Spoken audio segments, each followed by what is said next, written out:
Bonsoir tout le monde. Et je me suis dit de tenter une nouvelle formule de partage avec vous. Voilà, d'essayer de faire une vidéo dans laquelle je vais essayer de vous faire part de mes lectures et autres.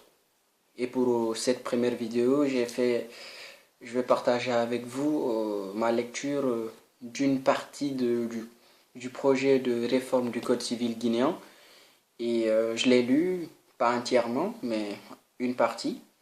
Et voilà, je me suis arrêté sur un passage qui m'a semblé être très intéressant, qui concerne un peu les droits et les devoirs des époux.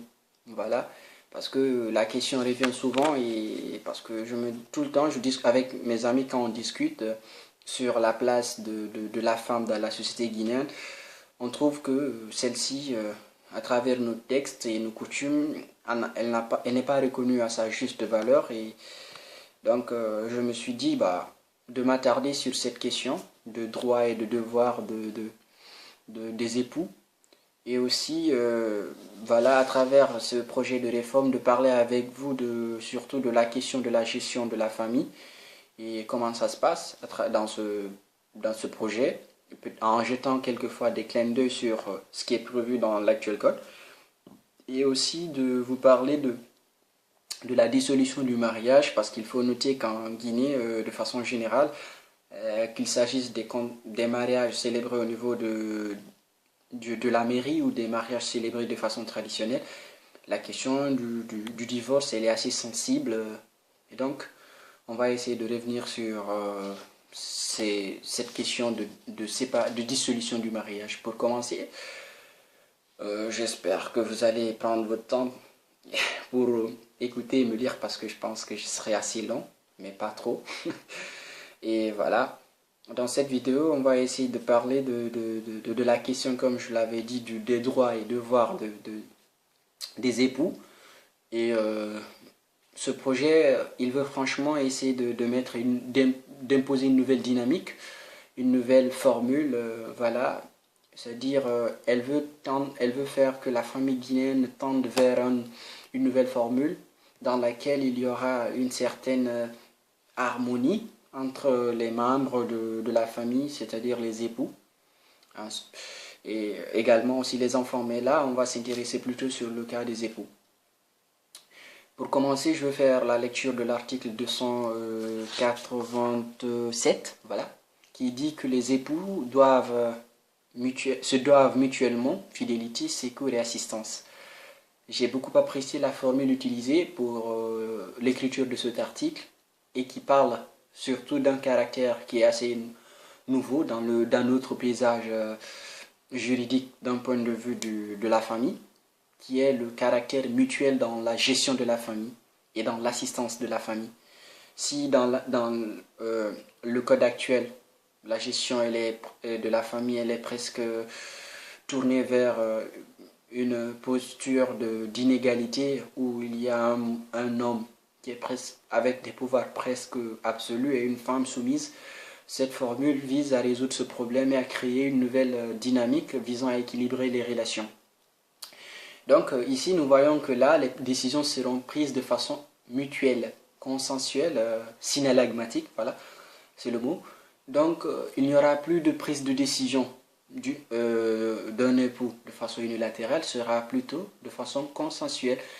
Et surtout dans la gestion, voilà, pour l'article 288 va plus loin et essaye d'éclaircir le précédent article en disant ceci, que la femme concourt avec le mari à assurer la direction morale, matérielle de la famille, à pourvoir son entretien, à élever les enfants et à préparer leur établissement. C'est assez audacieux comme formule, sachant que dans le texte actuel et dans nos coutumes, c'est presque pas comme ça, les choses se passent.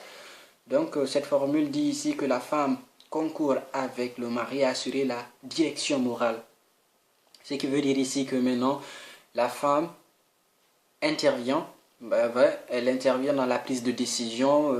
Ici, ce n'est plus accordé à une, bon, disons, Dans la pratique, ça se passe que c'est l'homme qui a la voix au chapitre, c'est lui qui décide et la femme, elle ne fait qu'exécuter les décisions du maître absolu, s'il faut dire comme ça, sans abus de langage, parce que ça se passe comme ça dans la pratique. Donc avec cette nouvelle formule, la femme a la voix au chapitre, elle intervient, elle essaie de donner son point de vue, elle participe et tout, et puis matériellement aussi, elle participe, elle intervient, elle a la possibilité d'intervenir et de donner, de travailler, parce que l'article 292 dit que chaque époux peut librement exercer une profession. Ça veut dire que là, la femme peut exercer sa profession, faire ce qu'elle veut, faire ce qu'elle veut. Si je dis faire ce qu'elle veut ici, c'est dans la mesure de l'intérêt de la famille, parce que l'objectif, c'est de permettre de mettre un cadre idéal ici, visant à permettre l'épanouissement et l'harmonie de la famille. Donc, le mari et la femme ont la possibilité de travailler ensemble, de travailler tous les deux, de pourvoir aux besoins de la famille et tout. Donc la femme n'est plus réduite à un simple, disons, agent qui s'occupe du ménage et tout.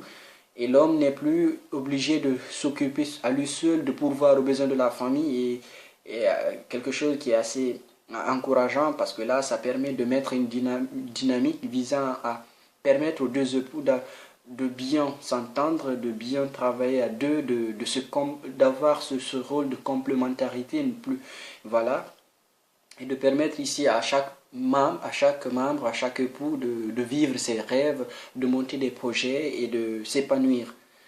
Sans négliger aussi le lien qui les unit, qui est le mariage, sans négliger le bien-être de la famille, bien sûr. Et aussi, dans dans le projet, les époux s'obligent mutuellement dans une communauté de vie et la résidence, le choix de la résidence se fait de façon mutuelle. Ce n'est plus à l'homme, comme c'est prévu dans l'actuel texte, qui décide où doit vivre le couple. Plutôt, ça se fait de façon consensuelle, de façon bilatérale.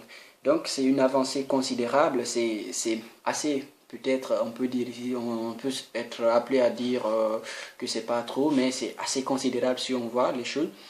Et encore dire ici que les membres interviennent en fonction de leurs moyens, ce n'est plus l'homme à l'homme d'apporter les biens, quoi manger à la maison, les deux peuvent le faire et que la femme aussi intervient dans la prise de décision, ce n'est plus l'homme qui fait tout. C'est assez encourageant et ça permet ici de rester dans le cadre de la lutte qui viserait c'est-à-dire à promouvoir l'égalité entre l'homme et la femme, à la reconnaissance des droits de la femme. Donc tout part de la famille d'abord, parce que c'est la base. Si on règle ce problème, c'est très facile, ça a un effet domino. Ça va se répercuter sur la société tout entière, donc c'est assez encourageant. Dans le deuxième volet, on va parler un peu du divorce. Il faut noter qu'en Guinée, le divorce n'est pas pratiqué, hein. Il n'est presque pas pratiqué, c'est plutôt la répudiation qui se fait, chose qui n'est pas admise dans nos textes, c'est la répudiation et le mari sur un coup de tête, il peut décider en un claquement de doigts de mettre dehors sa femme et sans qu'il n'y ait mouche qui vrombisse ou autre chose comme ça, non. C'est comme ça, il renvoie, il prend pour être assez disons dans je sais pas, dans la rhétorique pour faire une image, lorsque le mari par exemple se dit tiens aujourd'hui le ciel n'est pas rempli d'étoiles, c'est ta faute, je te renvoie, il prend le téléphone, il appelle les parents et le lendemain elle se retrouve chez ses parents et voilà. Donc c'est assez, vous allez me dire que c'est assez exagéré, mais non, c'est pour vous montrer le pouvoir absolu de l'homme au niveau de cette partie.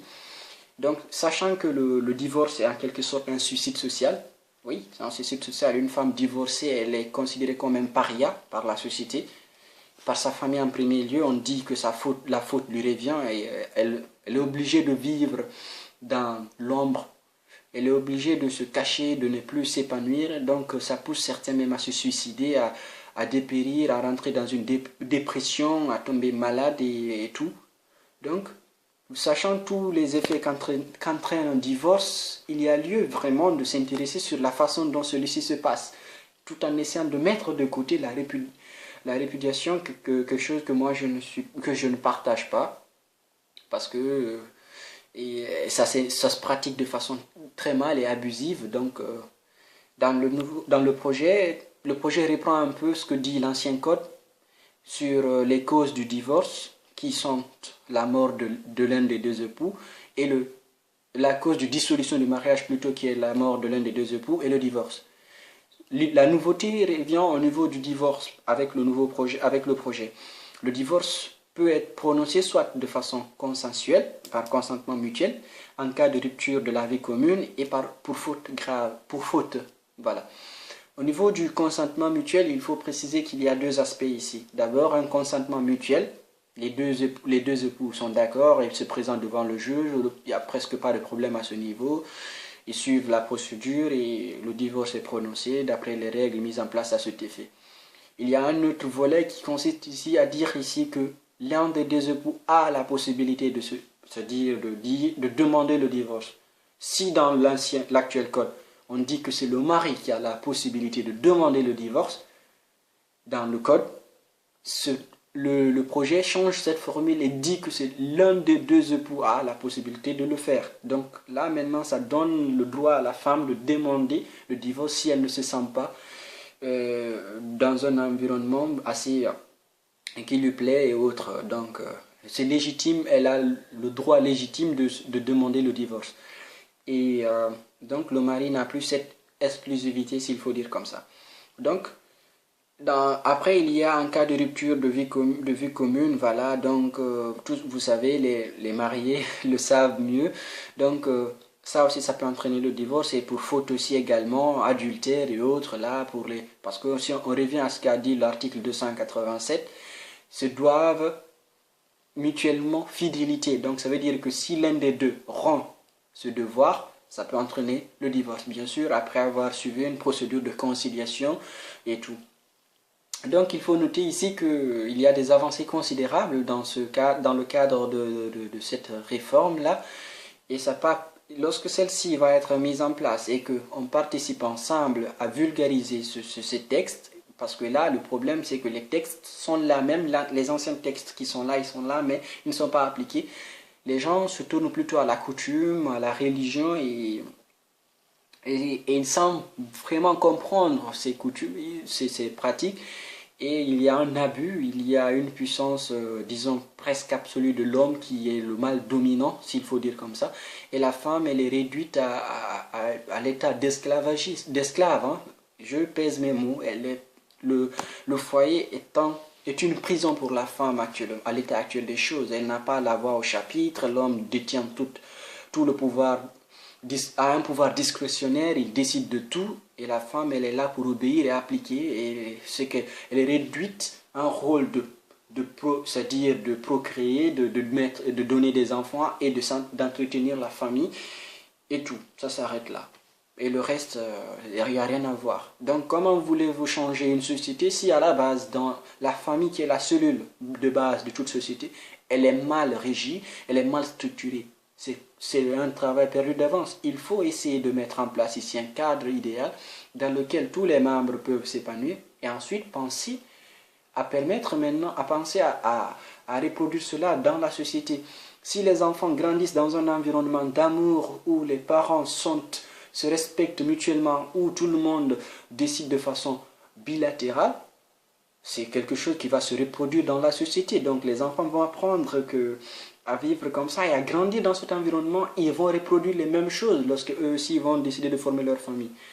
Et je pense qu'avec cette formule, on va avancer, et je l'espère aussi, et que j'espère qu'à travers cette vidéo, que vous avez compris quelque chose et qu'avec moi, vous êtes enthousiaste à l'idée que ce projet va faire beaucoup de choses, malgré quelques failles que j'ai pu détecter, peut-être qui fera l'objet d'une autre vidéo et tout. Nous pouvons nous en féliciter et espérons qu'il va vite.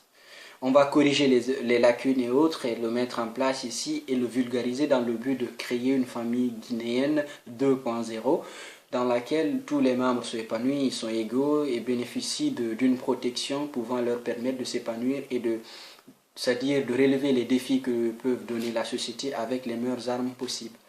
Et j'espère que vous avez appris quelque chose, et j'ai été assez long et voilà. Mais bon, ça valait le coup, et j'espère que ensemble on va partager c'est-à-dire nos lectures et j'espère que vous allez me donner vos avis et suggestions dans les commentaires et qu'on va ouvrir un débat sur le sujet. Et voilà, je vous remercie de votre attention et merci beaucoup.